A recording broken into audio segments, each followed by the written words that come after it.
I know a few of y'all have been curious about my pit here. I had this sitting out on the grass. The health inspector come out. She liked my kitchen and everything. All I had to do with this is move it in here on concrete, surround it with screen, and build a roof over it. $8,000 later, I got a barbecue room. The first mistake I did was putting solar screen on. I didn't realize that solar screen don't let air in or out. If you don't get air out, you don't get smoke out. The second step was putting in exhaust fans and getting where I could get all the smoke out of here. And then that still wasn't enough, so I had to take off the screen on both ends and put in these little corrugated panels. It seems to be working good now. The pit itself it's 12 foot long, 4 foot wide, and 4 foot tall. It's got two 4 foot by 4 foot cooking surfaces. Down on this end, this is exactly the same on the other end.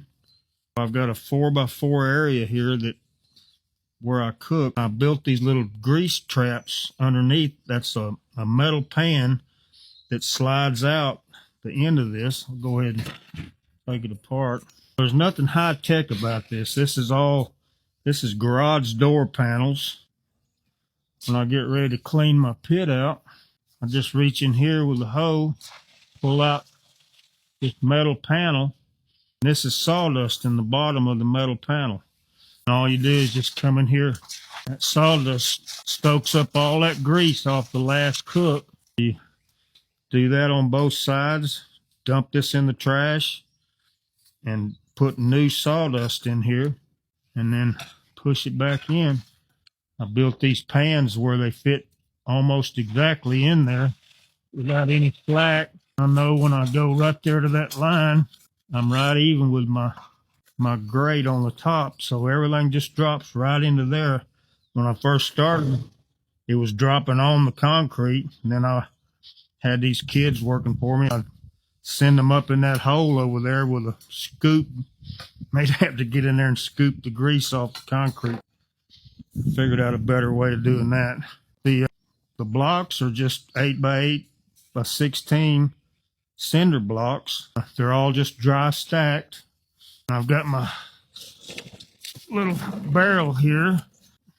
Got a grate in the bottom of it. And this is where my fire gets built. And the fire, I manage my fire by setting a timer on my phone. Every 20 minutes I put 2 of these logs on. That maintains a 225 to 250 temperature. This is another garage door section. I just got it on rollers. It just flops here against the side, rolls in front. And that little space and the space on the ends give me my air to feed that fire. And that gives the fire plenty of oxygen, but it burns clean. I don't get any dirty smoke. The counterweights are a pretty neat deal on here because this door's heavy. I just took a bucket and filled it full of sand till it got to where it was just the right amount of counterweight. One of the problems I run into with my bucket of sand is that the birds get in here and build nests. That's where they build them every year. So when it comes time for the birds to have babies, I got to get up there and keep these nests cleaned out. That's my barbecue pit. I love it. Nothing high tech about it, but works for me.